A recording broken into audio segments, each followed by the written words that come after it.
tomto tutoriálu si ukážeme, jak naplánovat stravu na celý týden. Na podstránce Přehled si vyberte týden, pro který chcete svůj jídelníček naplánovat. Máte dvě možnosti, jak přejít do šablony strava. Vyberte den a klikněte na odkaz Naplánovat. Nebo klikněte na záložku Strava a vyberte den, pro který svůj jídelníček plánujete.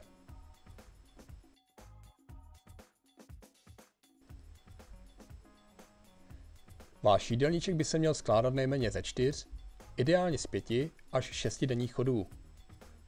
Nezapomeňte si naplánovat snídani, přesní dávku, oběd, svačinu a večeři.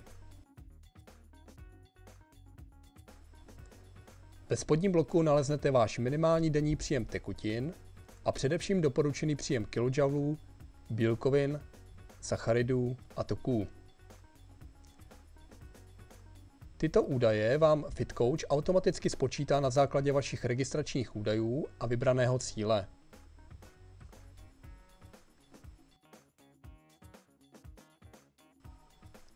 Nejprve zadejte čas snídaně a uložte čas.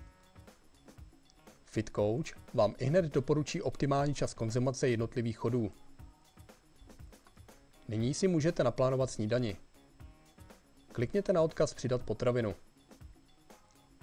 Zobrazí se vám databáze, která obsahuje více než 9000 různých potravin běžně dostupných v obchodní síti. Pro rychlé a snadné hledání můžete využít vyhledávání podle názvu či kategorií. Ve výsledcích vyhledávání zvolte požadovanou potravinu. Pomocníkem pro stanovení správné gramáže vám bude našeptávač, který vás informuje o hmotnosti v obvyklém balení či porci. Po zadání celkové gramáže přidejte potravinu do plánu. Zobrazí se hláška Data byla uložena. Nyní můžete pokračovat ve výběru dalších potravin, které mají tvořit vaší snídani. Po zadání požadovaných položek se vraťte zpět do šablony Strava.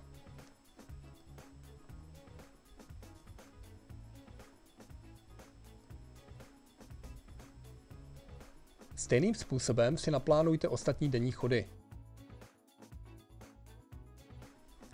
Ve spodním bloku se vám zobrazí skutečný příjem kilojoulů, bílkovin, sacharidů a tuků. Výběr, gramáž a energetickou hodnotu potravin volte tak, aby váš skutečný jídelníček co nejvíce odpovídal doporučenému dennímu příjmu.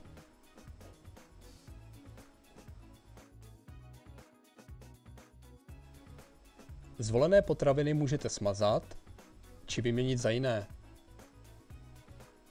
Jídelníček lze také vytisknout,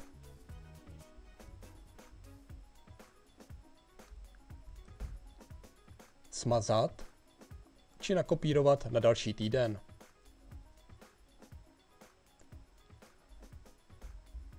Toto byl poslední krok v plánování vašeho denního jídelníčku.